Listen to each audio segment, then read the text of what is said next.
3 दिनों की संगोष्ठी का पहला दिन शिव शिष्य संप्रदाय ने यह संगोष्ठी आयोजित की और यह निर्णय लिया कि इस बार गुरु बहनों को नहीं बुलाएं। गुरु बहनों की ओर से आपत्तियां भी आई कि काम हम लोग करते हैं और हम ही लोगों को छोड़ दिया। उत्तर दिया गया कि काम आप ही करती हैं, बिल्कुल सही है, लेकिन जो नहीं करते हैं उनसे भी तो काम लेना चाहिए। यानी ये जागृति, शिव शिष्यता का भाव, शिव गुरु की बात हम लोगों की भी जिम्मेवारी बनती है कि पूरी दुनिया में, सबकी है, पूरी दुनिया में इस बात को ले चलें और लोगों को शिव गुरु से जोड़ें। इसी प्रयोजन से ये कार्यशाला बुलाई गई।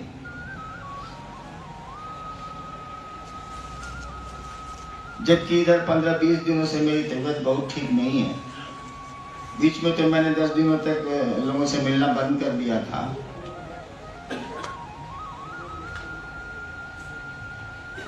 तभी संगोष्ठी में तो मुझको आना ही था, कार्यशाला में तो मुझको आना ही था।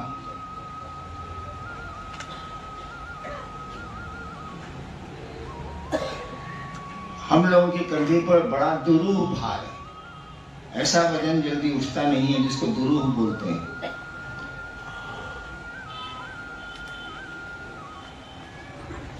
कि शिव की बात को, उस गुरु की बात को लोगों के ज़हन में उतारे।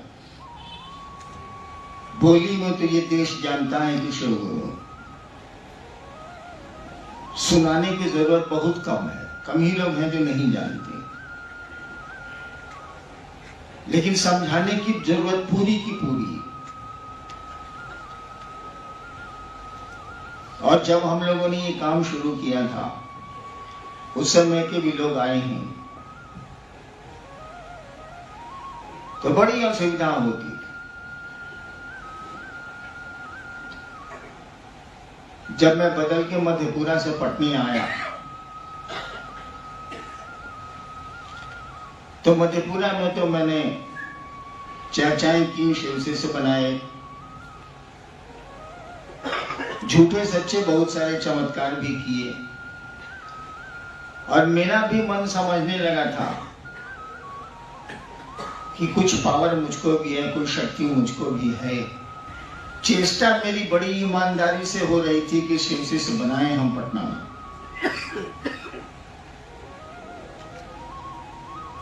और लाख कोशिशों के बावजूद मैं ऐसा नहीं कर सका। 9 महीना के बाद एक शिव शिष्य बना, वो भी उसके दरवाजे में गया, बैठा, चाय पी और तब बना वो। कहने का अर्थ हुआ कि पहले बहुत कठिनाइयां थी, बाधाएं थी। अब तो उस महादेव की दया थोड़ी बहुत हो रही है और हम सभी लोग हल्की से भी चर्चा करते हैं तो कुछ न कुछ जाल में मछलियां फंसी जाती। शिव चर्चाएं होती हैं और लोग शिव को गुरु मानते हैं। महादेव की दया हो गई, हो रही है। वैसे मेरा मानना है कि अभी तक वैसी दया नहीं हुई है जो हम लोग चाहते हैं। वैसे दया उसको करनी है, वो जब भी करेगा तो अपनी समझ से करेगा, कि कोई भी आदमी काम अपनी समझ से करता, तो शिव भी अपनी समझ से दया करेंगे, हमारी आपकी समझ से वो करने वाले नहीं। यही होता है गुरु में और भगवान में अंतर। गुरु विवेक पूर्ण दान देते हैं, वो ज्ञान का दान देते हैं, और देवता या महादेव देने में विवेक का इस्तेमाल नहीं करते। रावण ने त्रैलोक की शक्ति मांगी, प्रसन्न किया, जो कहानी प्रसन्न किया, दे दी उन्होंने शक्ति। त्रैलोक की शक्ति सोचिए जरा, भगवती का पावर है, त्रैलोक की शक्ति दे दी। दिन की चर्चा में भी आपने सुना, पहले से जानते हैं कि उसका नतीजा कितना खराब निकला। वही रावण शिष्य के रूप में गुरु से मांगता तो पहले शक्ति के संचालन का ज्ञान दे देती और तब शक्ति देती। बउआ गाड़ी सीख लो तब चलो, चलो मैदान में सड़क छोड़ो, यानी सीख लीजिएगा तभी ना, नहीं तो दुर्घटनाएं तो हो जाएंगी, पावर है वहां। तो हम लोगों के गुरु भी हम लोगों के साथ वैसा ही करते हैं। हम लोग चाहते हैं कि जल्दी जल्दी जल्दी जल्दी काम हो। मैं तो उनसे लड़ता भी हूं, लेकिन वो करते नहीं है हम लोगों के अनुसार। फिर भी दया है और महादेव का काम आप बढ़ा रहे हैं, चल रहा है काम। लेकिन इतने भर से काम नहीं चलेगा, कोशिशें और होनी चाहिए, प्रयास और होने चाहिए। और ये कार्यशाला जो है बिहार के लोगों की है। रॉकेट का लॉन्चिंग स्टेशन बिहारी है। ये रॉकेट उड़ रहा है शिव से टाटा, उसका लॉन्च जो होता है, रॉकेट लॉन्चिंग स्टेशन, बिना लॉन्च स्टेशन के रॉकेट उड़ता नहीं है।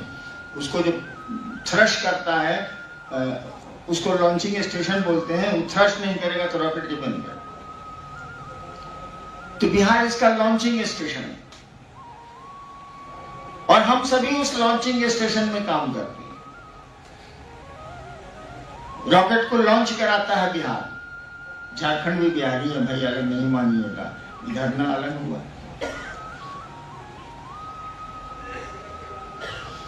और इसीलिए केवल बिहार की संगोष्ठी कार्यशाला बुलाई गई, संगोष्ठी बुलाई गई कि काम वहीं से शुरू हुई है। पूरे देश में वहीं के लोग शुरू कर रहे हैं काम को। धीरे धीरे उस देश के, उस इलाके के लोग पकड़ रहे हैं। आप इतना जान लीजिए कि कुछ वर्षों के बाद, कुछ दशकों के बाद, जब आप कहेंगे कि मैं बिहार का रहने वाला हूं, तो लोग आपका बड़ा सम्मान करेंगे। ये शिव शिष्यता बिहार के लोगों को सम्मान दिला देगी। अभी बिहार की स्थिति अच्छी नहीं है। दूसरे राज्यों में कहता है अरे साला ये तो पैदा हुआ तबे से वकील है। बिहार का इमेज अच्छा नहीं है। लेकिन एक दिन ऐसा आएगा कि बिहार के नाम पर लोग पहले प्रणाम करेंगे आपको कि वही राज्य है जहां से शिव गुरु की बात चली थी और आज पूरे देश में छाती चली जा रही है, सचमुच में शिव गुरु हैं भैया, शुरू तो यही लोग किया था। तो आप कर्णधार हैं, बिहार के लोग कर्णधार हैं, हम कर्णधार हैं शिव शिष्यता के। बड़ी जिम्मेवारी है हम पर, आप पर। दूसरों के कंधे पर कम होगी, लेकिन आपके कंधे पर, हमारे कंधे पर तो बहुत ज्यादा। पूरा दुर्वा भार हम ही लोगों के कंधे पर है। और ये श्रेय आपको आपके गुरु ने दिया है, ये श्रेय आपको महादेव ने दिया। बहुत लोग यहां ये समझते होंगे कि कराता तो महादेव है।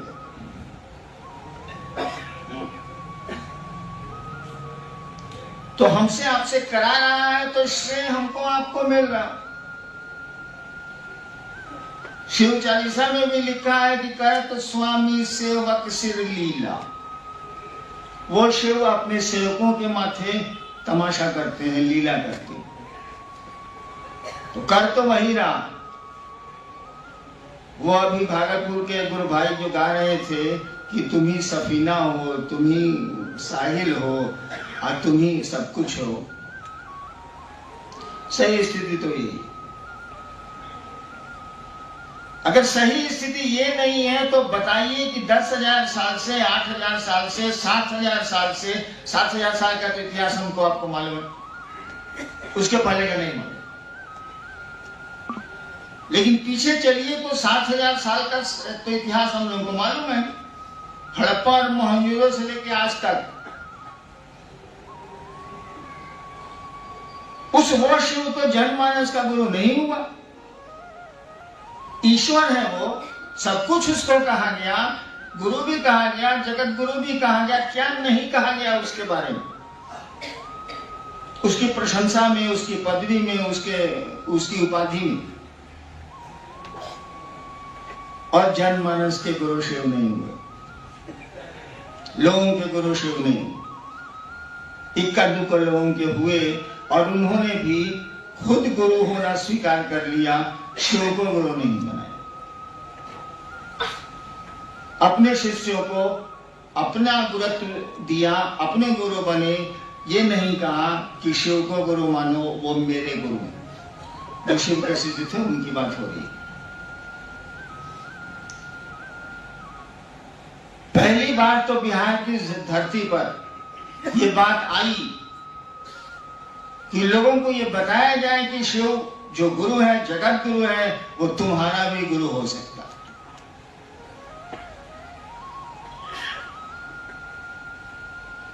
वो तुम्हारा भी गुरु हो सकता है। वो जगत गुरु है, लेकिन हमारा आपका गुरु नहीं है। वो दोनों में आसमान जमीन का अंतर है। मेरी चप्पल और दूसरों की चप्पल में बहुत का अंतर है। वो खो जाए तो मन घोर हो जाता है, दूसरे की चप्पल खो जाए तो ये खबर होती है। अपनी चप्पल खो जाए तो मन दुखी हो जाता है, दूसरे की चप्पल खो जाए तो ये सूचना होती है कि फलना गुरु भाई का चप्पल को उठा ले गए। उससे आप दुखी नहीं हो, लेकिन अपनी चप्पल अगर गुम हो जाए तो बहुत दुखी होइएगा। आदमी दुखी हो जाता है।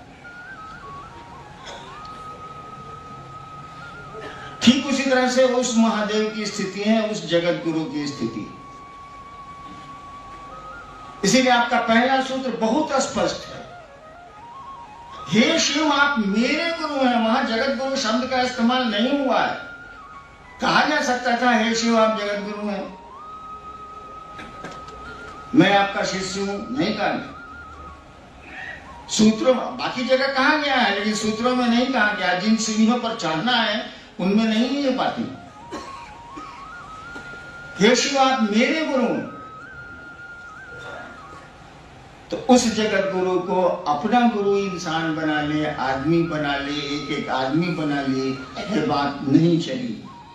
ये श्रेय आपके ही जाता है, आपके राज्य को ही जाता है, आपके इलाके को ही जाता है। जब भी धरती पर शिव गुरु की बात चलेगी, बिहार का नाम आएगा, आना ही आना। इंडिया में एक स्टेट है जिसका नाम है बिहार। लोग कहेंगे वहीं से शिव गुरु की चर्चा शुरू हुई थी, वहीं से लोगों ने शिव को अपना गुरु बनाना शुरू किया था। आज अब लोग भी बनाए हैं। तो बड़ी जिम्मेवारियों का वहन करना है हमको, आपको। इस तरह से सुसुप्तावस्था से काम नहीं चलेगा, सोने से काम नहीं चलेगा भाईजान, जानना होगा। और करता तो महादेव, वही करता है, वही चाहता है। पहले नहीं चाहा, नहीं हुआ। ऐसा थोड़ी है कि हम लोग से कम ज्ञानी लोग थे पहले, हम लोग से बहुत ज्यादा ज्ञानी लोग धरती पर आए हैं। लेकिन किसी ने उस गुरु की बात नहीं कही कि तुम भी उस शिव के शिष्य हो सकते हो। और मामूली लोगों ने, जिनको समाज मामूली समझता है, उन लोगों ने शिव गुरु की बात शुरू की और इस काम को अंजाम दिया, काम को शुरू किया। इसीलिए कि शिव तो जन साधारण का कहा जाता है। शिव सामान्य नहीं है। सामान्य लोग तो होते ही हैं। शिव के बारे में कहा जाता है वो सामान्य नहीं है, वो अति सामान्य है। यानी कोई कितनों नीचे जा सकता है, कितनों गिर सकता है, तो शिव से ज्यादा नीचे नहीं जा सकता है। उतनी अव्यवस्था में नहीं जी सकता है वो। शिव के बारे में कहा जाता है वो तो सामान्य से भी अति सामान्य है, असामान्य नहीं। असामान्य का अर्थ दूसरा हो जाता। अति सामान्य है मैंने कॉमन का भी कॉमन है, बिल्कुल सिंपल है। नाम ही है भोला। इसीलिए सामान्य से ही उसने अपने गुरु पद की बात शुरू कराई, कॉमन आदमी से शुरू कराई। जो लोग शिव को गुरु मानते हैं या मान के चल रहे हैं वो सभी साधारण लोग हैं, सामान्य लोग। ऐसे ऐसे लोग हैं जो कुछ भी पढ़े लिखे नहीं हैं और इलाकों में जो वो शिव चर्चा करते हैं दूसरे दंग हो जाते हैं कि आदमी बोल क्या रहा, जबकि ये खेती करता है या चूल्हा सीता है या रिक्शा चलाता है। तो इस बात को नहीं भूल जाना है कि बड़ी जिम्मेवारी है हमको आपको इसको निभाना है, और इससे बढ़िया काम नहीं हो सकता है भाई साहब। इस शरीर से, इस जीवन से शिव गुरु की बात हो जाए और आपके कुछ बोल देने से, आपके कुछ प्रयास से कोई शिव की ओर 2 कदम चलने लगे, इससे बड़ी बात और संसार में क्या हो सकती है। एक सीमा के बाद पैसा काम नहीं करता है भाई साहब। एक साथ 2 शर्ट, 2 मोजा, 2 जूता नहीं पहन सकते आप। 2 रोटियों से ज्यादा, 4 रोटियों से ज्यादा नहीं खा सकते हम आप। तो हर चीज की एक सीमा है, उसके बाद वो चीजें काम नहीं करती।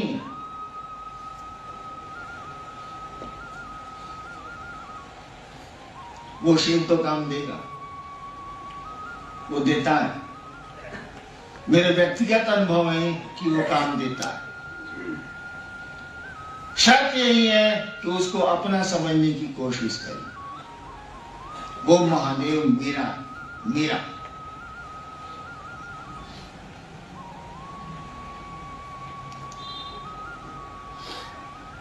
वैसे आज मुझको बोलने का बिल्कुल मन नहीं था। देखते हैं जिज्ञासा कुछ आई है तो बोलते हैं। चलिए। और इतनी ठंड लगी कि हम लोग को गाड़ी रोककर स्वेटर निकालकर पहनना पड़ा, शॉल लेकर कानों में लपेटना पड़ा। जहाँ थोड़ी दूर पहले इतनी गर्मी थी, थोड़ी देर बाद पहाड़ की तलहटी में आते ही, उसके नीचे, तलहटी मतलब पहाड़ के नीचे ही, घाटी में ही आते ही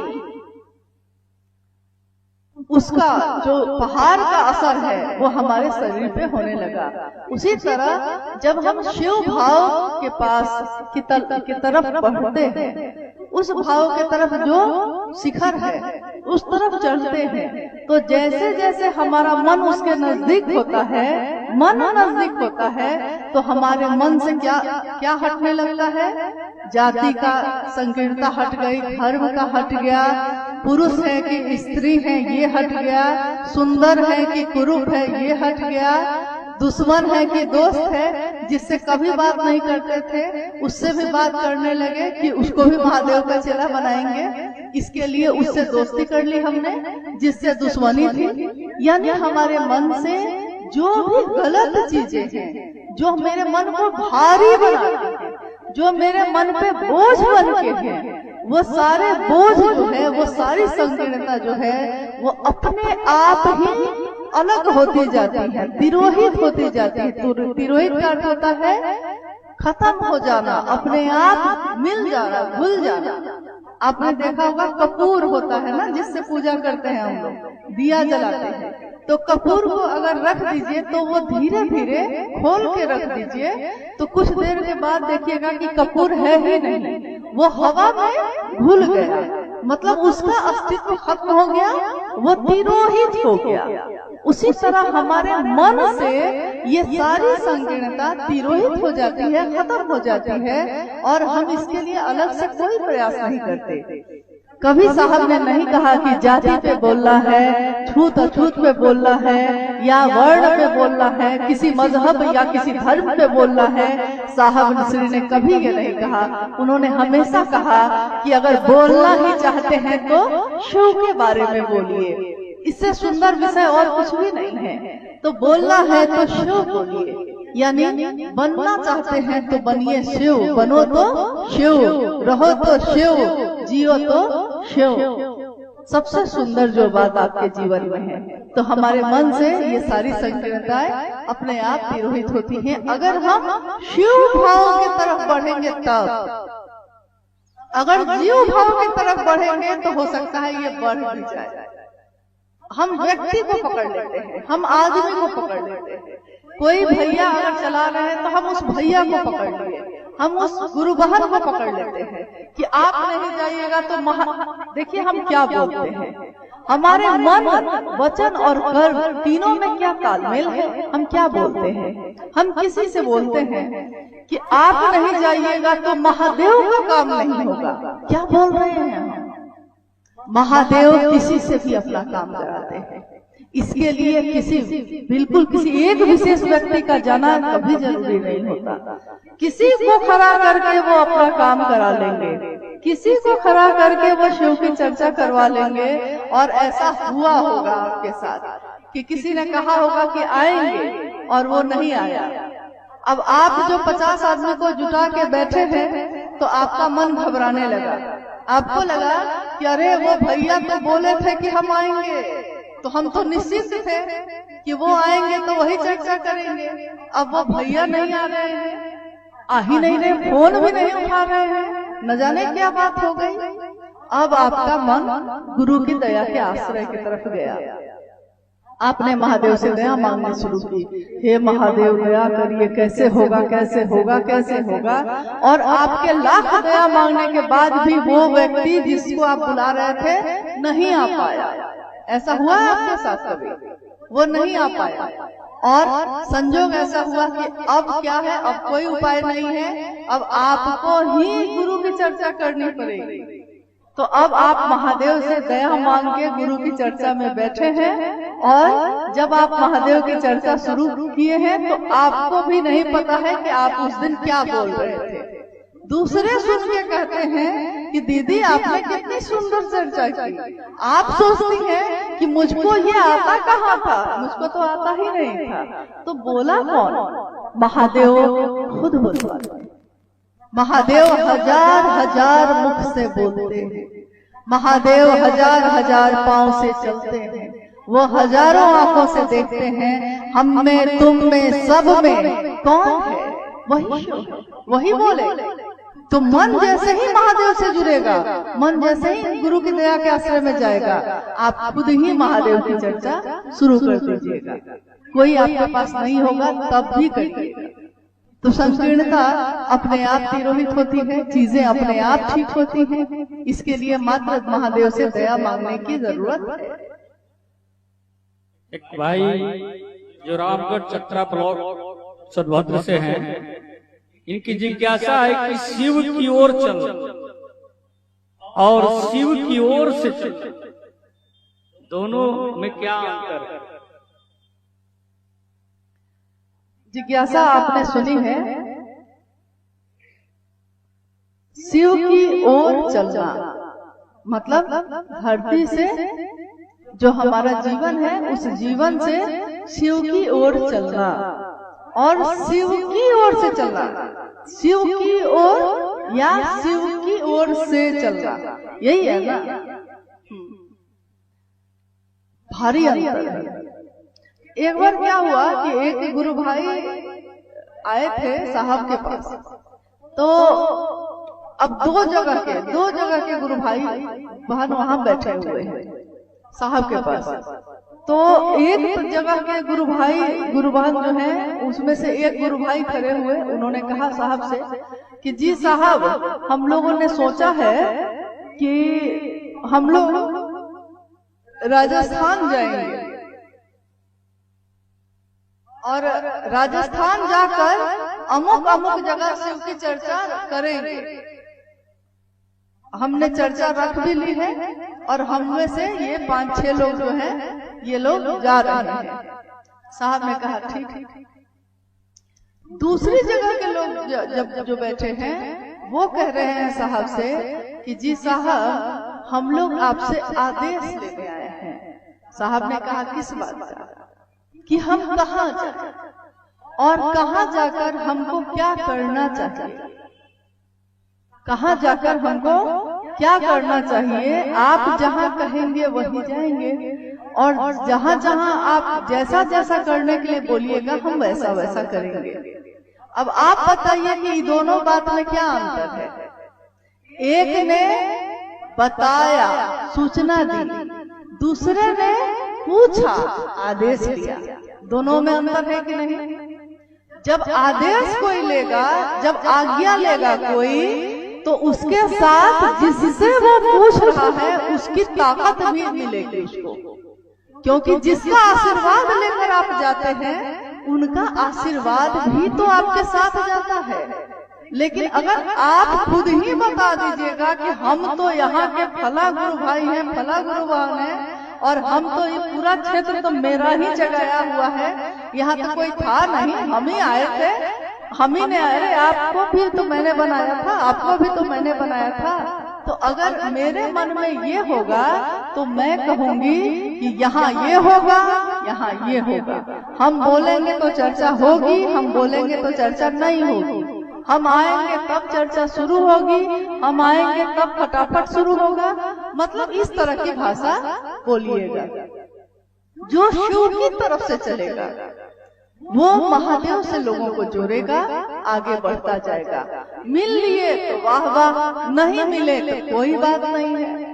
अगर रास्ते में वो व्यक्ति मिल जाए जिसको आपने शिव से बनाया था, तो गले से लगा लेंगे, खुश मिजाजी से मिलेंगे, लेकिन उस पर शासन नहीं करेंगे, उसको और मदद करेंगे। तो कोई शिव की तरफ से चलता है तो वो सबकी मदद करता है, सबको चाहता है, कोई टूटे नहीं, कोई छूटे नहीं, पूरी कोशिश करता है। अपनी बोली, मनसा, वाचा, कर्मणा, तीनों लोग, तीनों काम उसके एक जैसे होते हैं। शिव का भजन, शिव की पूजा तीन तरीके से होती है, मन से, वचन से और कर्म से, तीनों तरीके से होती है। लेकिन जो शिव का शिष्य होगा उसके इन तीनों चीजों में, मन में भी, बोली में, वाणी में, शब्दों में भी और उसके अपने आचरण में भी एक जैसा ही होगा। ऐसा नहीं होगा कि वो बोलता कुछ और है, सोचता कुछ और है और करता कुछ और है। तो शिव की तरफ से चलने वाले के लक्षण बताते हैं कि ये शिव की तरफ से चल रहा है। वो किसी को तोड़ना नहीं चाहता, वो किसी को खराब नहीं बोलेगा, वो सबको गले लगाएगा, सबको प्रेरित करेगा, सबके पांव में झुक जाएगा, प्रणाम आपसे पहले करेगा, ये उसके लक्षण बताएंगे। लेकिन कोई इधर से चल रहा है, अपनी तरफ से चल रहा है, तो उसके मन में सारी चीजें रहेंगी। इसलिए कोशिश करनी है कि महादेव से दया मांगिए कि हम महादेव के तरफ से चल सके, शिव की ओर से चल सके, देख सके इस दुनिया को। इसीलिए साहब श्री ने आओ चले शिव की ओर कहा, आओ चले शिव की ओर, क्योंकि हमको सबने साहब से जब भी कहा तो साहब ने कहा आप दुनिया के तरफ से शिव को देखते हैं, मैं शिव की तरफ से दुनिया को देखता हूँ, तो मुझको कोई पराया नहीं लगता। आपकी पार्टी होती है अलग अलग, मेरी कहाँ कोई पार्टी है। आपका क्षेत्र है, ये क्षेत्र मेरा, ये क्षेत्र मेरा, मेरा कहाँ कोई क्षेत्र है, साहब का कहाँ कोई क्षेत्र है, और सब उन्हीं का। साहब की कोई पार्टी नहीं है, लेकिन सब उसी की पार्टी में है, उन्हीं की पार्टी में है। तो देखिए जो महादेव की तरफ चलेगा वो शिव की तरफ से ही सोचेगा। वो सोचेगा कि मेरे गुरु के लिए क्या अच्छा है, क्या अच्छा नहीं है।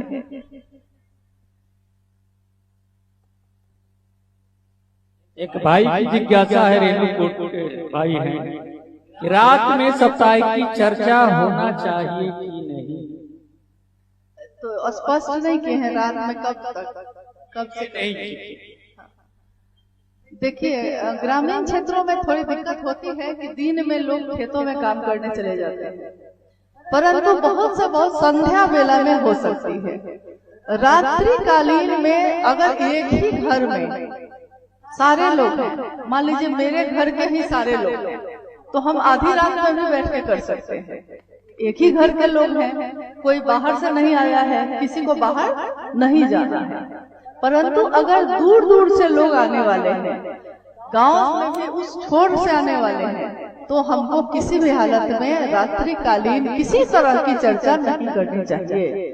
ये साहब श्री का अनुरोध भी है और निर्देश भी है। और मेरा कहना है कि जो शिव के शिष्य हैं उनको साहब श्री का निर्देश जरूर मानना चाहिए। इसी में हमारी भलाई है, हमारी सुरक्षा भी है। सुरक्षा इस तरह है कि कोई भी गुरु भाई या गुरु बहन दिवा काल में यानी दिन के समय में ही सुबह से लेकर शाम के बीच में कभी भी शिव की चर्चा कर सकता है। किसी भी समय में अपने अनुकूल से वो रख सकता है। हालांकि जब गर्मी आती है, जैसे कि अभी आने वाली है, मई और जून में काफी भीषण गर्मी होती है, लू चलने लगती है, तो साहब ने हमेशा कहा है कि बाहर की खुली चर्चाएं आप उस समय रोक दीजिए, घरेलू चर्चा आप कर सकते हैं। साप्ताहिक चर्चा के समय में भी परिवर्तन कर सकते हैं। जो पहले 2 बजे से करते थे, आप 3 बजे से या 4 बजे से कर सकते हैं। ज्यादा गर्मी का समय हो तो 4 से 6 कर सकते हैं। लेकिन उसके बाद रात होने से पहले चर्चाएं खत्म हो जानी चाहिए, ताकि लोग अपने घर सुरक्षित पहुंच जाएं। किसी हाल में कोई शिव का शिष्य ऐसा नहीं करेगा जैसा साहब श्री ने उसको करने के लिए नहीं कहा। एक भाई की जिज्ञासा है, प्रदीप जी हैं गुरु भाई, कि चर्चा के दौरान कैसे मंच बनाए साप्ताहिक की? अच्छा, साप्ताहिक की चर्चा में मंच कैसे बनाए? जिस तरह हमारा मन ही शिव का आसन होता है। शिव कहाँ बैठेंगे? तो मेरे मन में बैठेंगे। तो क्या मन को हम कभी इतना बड़ा मंच बनाते हैं? उसके लिए नहीं बनाते। तो साप्ताहिक चर्चा घरेलू ज्यादा होती है। साप्ताहिक की चर्चा कभी कभी सार्वजनिक जगह पे भी होती है। जैसे गांव के बीच में अगर कोई बड़ा सा पेड़ है तो उसके चबूतरे पे भी होती है। कभी कभी अगर किसी शहर में अगर आप हैं तो किसी घर में भी होती है, किसी गुरु भाई गुरु बहन के घर में, या फिर कोई भी ऐसी जगह किसी मंदिर के चबूतरे में होती है। तो साप्ताहिक की चर्चा अमूमन ऐसी जगहों पे ही होती है। आपने पूछा है कि क्या वहाँ चादर बिछानी चाहिए, ये पूछा है ना। मंच बनाना मतलब चादर बिछाना ना, मतलब वहाँ तो कोई मंच बनाने की जरूरत है नहीं। किसी किसी घर में चौकी लगी हुई है, तो मान लीजिए कि अगर 50-100 लोग आ गए हैं, 50 से ज्यादा लोग आ गए हैं, तो बाकी सारे लोग दरी पे बैठते हैं, बोरा पे बैठते हैं, प्लास्टिक पे बैठते हैं, चादर पे बैठते हैं। और जिनको हम लोग बुलाते हैं उनको अगर चौकी है तो आप चौकी बिछा सकते हैं, उस पे बारी बारी से बुला के चर्चा करा सकते हैं। अगर नहीं है तो नीचे बिछा सकते हैं। अब कहीं कहीं ये बात आती है कि लोग पूछते हैं कि हम जहाँ बैठे हैं वहीं से क्यों नहीं कर सकते हैं। तो होता क्या है कि अगर आप बैठे हैं भीड़ में और आप जहाँ बैठे हैं वहीं से बोलिएगा तो सारे लोगों को घूम घूम के आपको देखना पड़ेगा।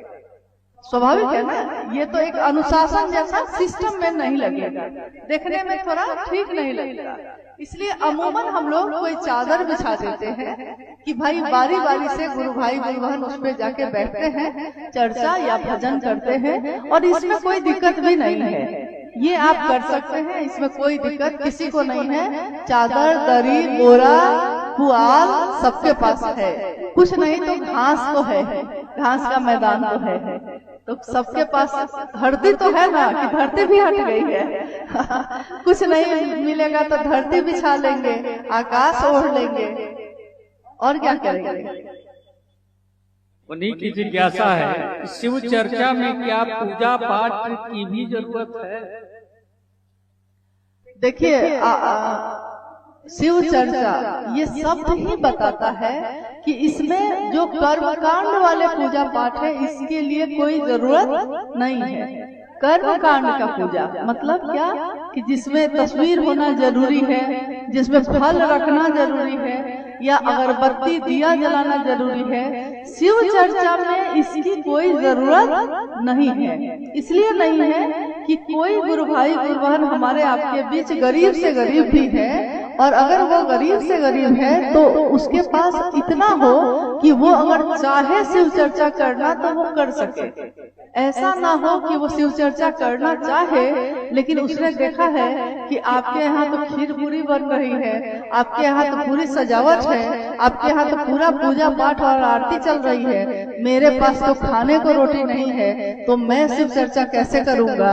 अगर ये दो तरह का हो जाएगा तो किसी के मन को चोट लग सकती है। इसलिए साहब श्री ने कभी नहीं कहा, हाँ अगर किसी ने रख दिया, किसी ने तस्वीर लगा दी है तो उसको हटाने के लिए मत बोलिए, उसने आखिर तस्वीर भी लगाई है तो महादेव की ही लगाई है।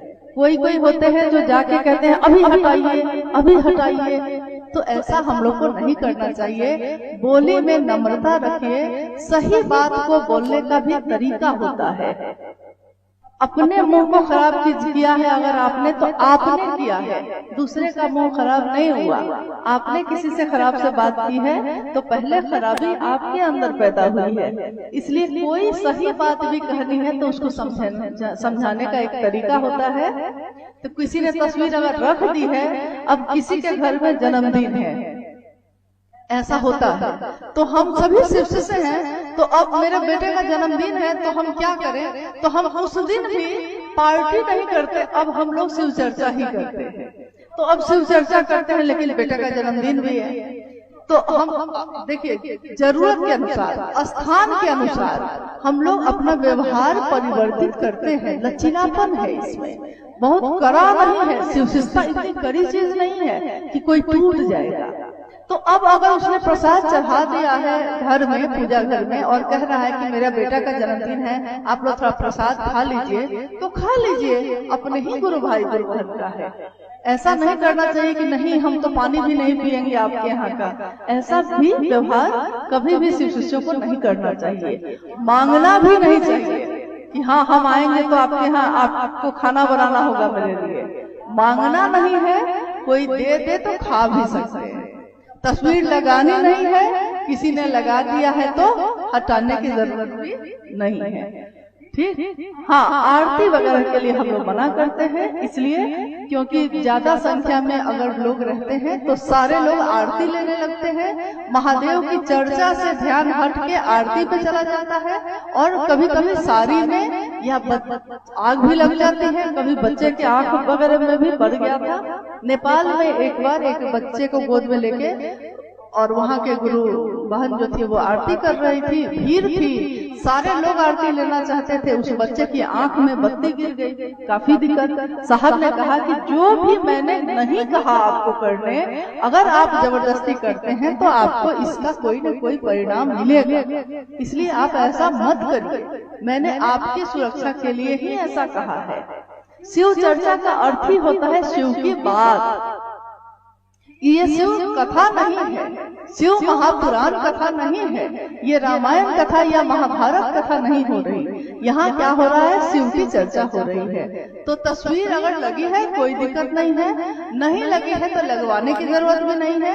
मतलब एकदम आप जैसे हैं, जिस स्थिति में है उस स्थिति में शिव चर्चा कर सकते हैं, कहीं भी कर सकते हैं, कैसे भी कर सकते हैं। भाई कौन ब्लॉक के हैं, वो निगाई गांव के रहने वाले हैं, उन लोग की जिज्ञासा है कि क्या विज्ञान में शिव गुरु हैं तो कैसे। जिज्ञासा तो भारी भारी है। क्या विज्ञान में, यानी साइंस में, क्या विज्ञान में शिव गुरु हैं? विज्ञान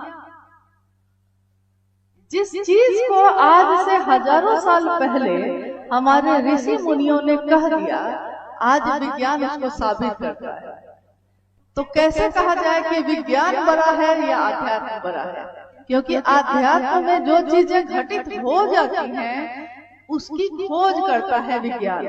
विज्ञान पहले खोज करता है और तब विश्वास करता है। आध्यात्म विश्वास करता है और उसको जान लेता है।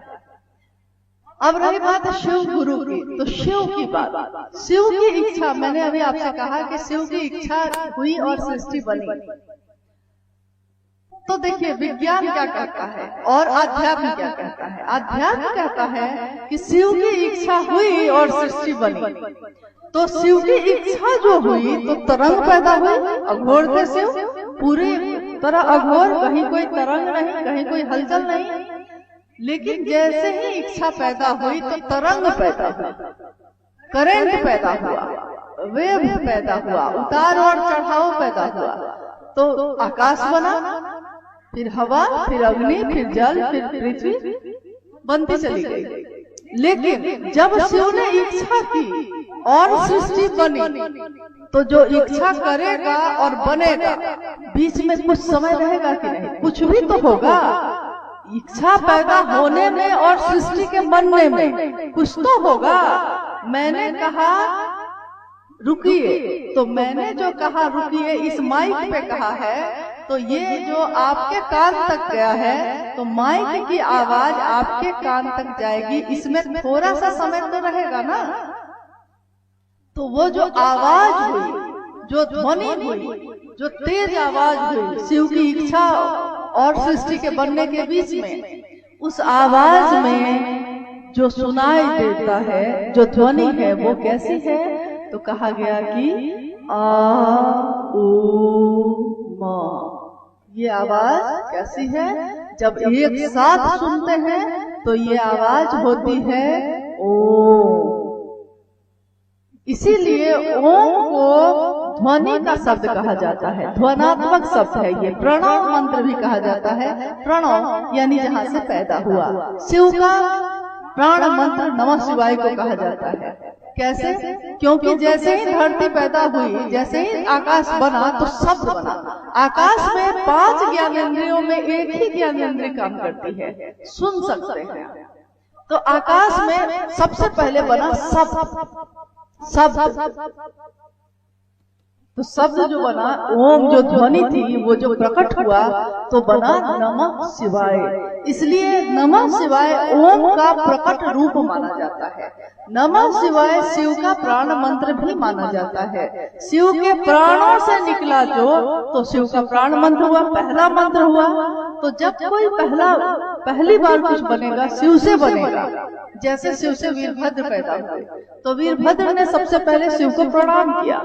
तो नमः शिवाय जब शिव से पैदा हुआ, तो नमः शिवाय यानी शिव को प्रणाम। धरती ने पहली बार क्या किया? शिव को प्रणाम। तो नमः शिवाय प्राण मंत्र कहा गया। अब ये कहता है कि शिव गुरु बड़े हैं कि विज्ञान, ये ना विज्ञान में शिव गुरु है। अब देखिए, विज्ञान ने बहुत दिन बाद इसको साबित किया कि एक थ्योरी होती है big bang theory. Big bang theory का अर्थ होता है कि कभी एक बहुत पावर, बहुत शक्ति एक साथ थी, उसमें विस्फोट हुआ, और उसमें जो विस्फोट हुआ तो जो आवाज हुई, उस आवाज के बाद धीरे धीरे सृष्टि बनने लगी है। विज्ञान ने